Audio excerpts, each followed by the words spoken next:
Assalamualaikum warahmatullahi wabarakatuh. Saya Muhammad Dafa dan teman saya Naso Eko Rohman. Pada kesempatan hari ini saya dan teman saya akan mempresentasikan teori akad sewa menyewa atau ijarah dalam buku kompilasi hukum ekonomi syariat buku 2. Langsung saja, dalam pengertiannya, ijarah dalam bahasa Arab yaitu upah atau sewa, jasa atau imbalan. Merujuk dalam kompilasi hukum ekonomi syariah bab 1, ijarah adalah sewa barang dalam jangka waktu tertentu dengan pembayarannya. Selanjutnya, rukun ijarah yang terdiri atas pihak yang menyewa, pihak yang menyewakan, benda yang diijarahkan, serta akad. Sikot akad ijarah harus menggunakan kalimat yang jelas. Akad ijarah dapat dilakukan secara lisan, tulis, atau isyarat. Akad ijarah dapat diubah diperpanjang apabila berdasarkan kesepakatan dalam dua belah pihak.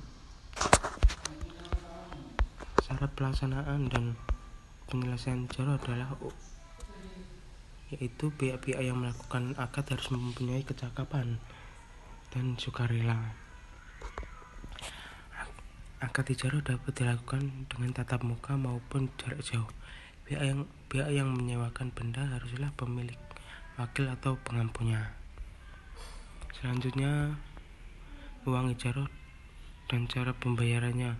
Jasa penyewa dapat berupa uang, surat penghargaan, atau benda. Jasa menyewa dapat dibayar dengan uang muka dan tanpa uang muka.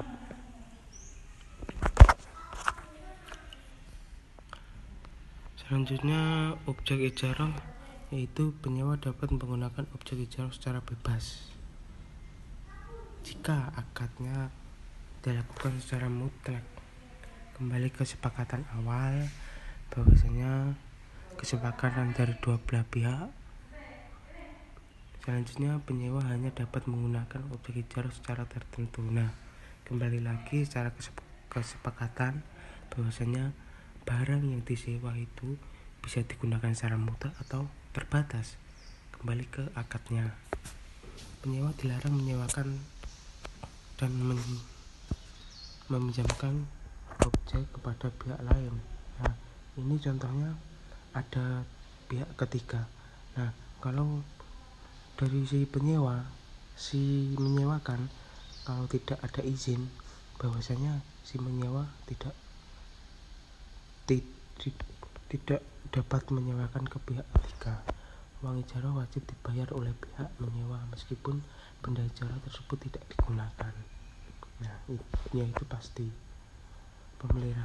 Selanjutnya, pemeliharaan objek dan tanggung jawab. Di sini disebutkan bahwasanya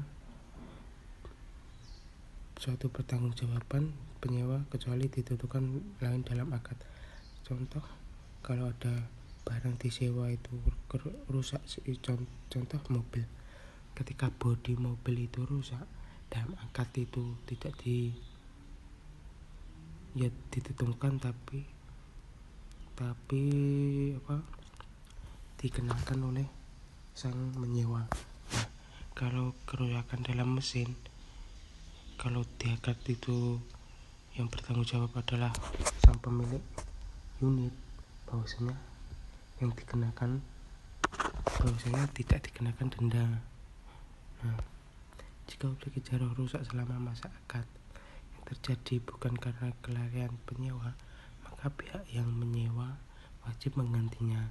Jika dalam akad ijarah tidak ditetapkan mengenai pihak yang bertanggung jawab atas kerusakan, maka hukum kebiasaan yang berlaku di kalangan mereka yang dijadikan hukum.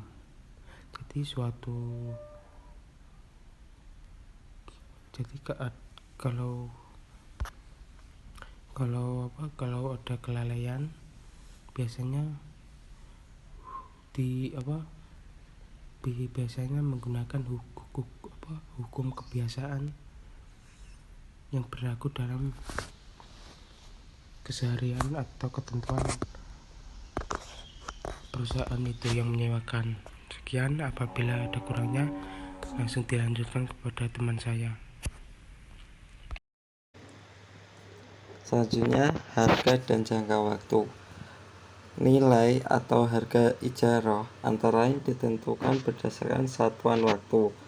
Satuan waktu yang dimaksud yakni menit, jam, hari, bulan, ataupun tahun. Awal waktu ijarah ditetapkan dalam akad atas dasar kebiasaan. Waktu ijarah dapat diubah berdasarkan kesepakatan waktu. Kelebihan waktu dalam ijarah dilakukan oleh dari kedua pihak penyewa. Selanjutnya, jenis-jenis majur.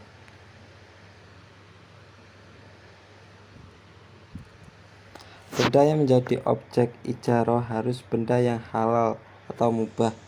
Benda ijarah harus digunakan untuk hal-hal yang dibenarkan menurut isyarah. Benda yang diijarahkan boleh keseluruhannya dan boleh pula sebagiannya yang ditetapkan dalam akad ijarah. Hak-hak tambahan penyewa yang berkaitan dengan objek ijarah ditetapkan dalam akad ijarah. Pengembalian majur. Ijarah berakhir dengan selesainya waktu ijarah yang ditetapkan dalam akad. Cara pengembalian objek ijarah dilakukan berdasarkan ketentuan yang ada dalam akad ijarah. Bila cara pengembalian objek ijarah tidak ditentukan dalam akad, maka pengembalian benda ijarah dilakukan sesuai dengan kebiasaan. Selanjutnya, ijarah mutahiyah bi'al tamlik.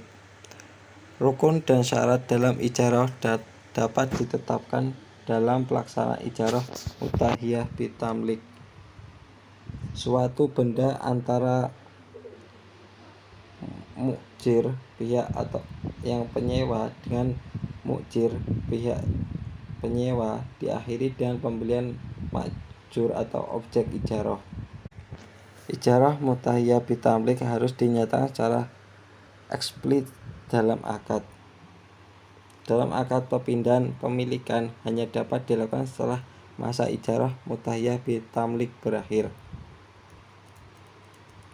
Contoh seperti seorang nasabah yang sedang melakukan proyek pembangunan jalan raya.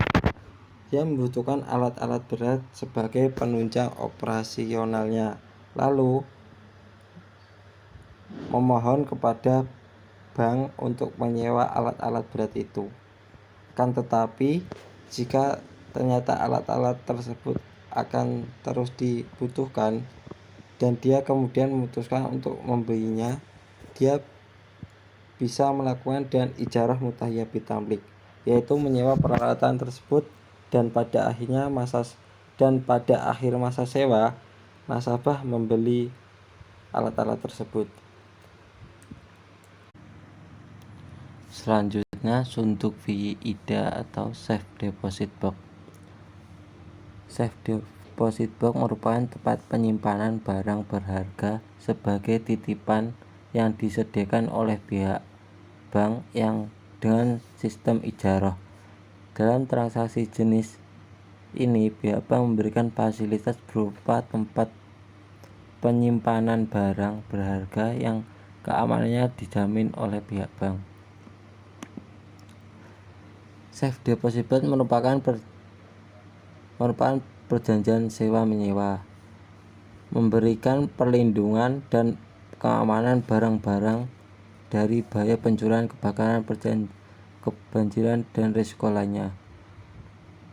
Safe deposit box merupakan salah satu sistem pelayanan bank dalam bentuk menyewakan kotak box dengan ukuran tertentu untuk menyimpan barang-barang berharga dengan jangka waktu tertentu, dan nasabah menyimpan sendiri kunci kotak pengamanan tersebut. Penggunaan sunduk fi ida atau safe deposit box dapat dilakukan dengan akad ijarah. Penggunaan sunduk fi ida atau safe deposit box dilakukan ketentuan sebagaimana yang dimaksud dalam rukun atau syarat ijarah. Benda-benda yang dapat disimpan dalam suntuk FIIDA atau safe deposit box. Benda yang berharga yang tidak diharamkan dan tidak dilarang oleh negara. Sekian penjelasan dari saya. Wassalamualaikum warahmatullahi wabarakatuh.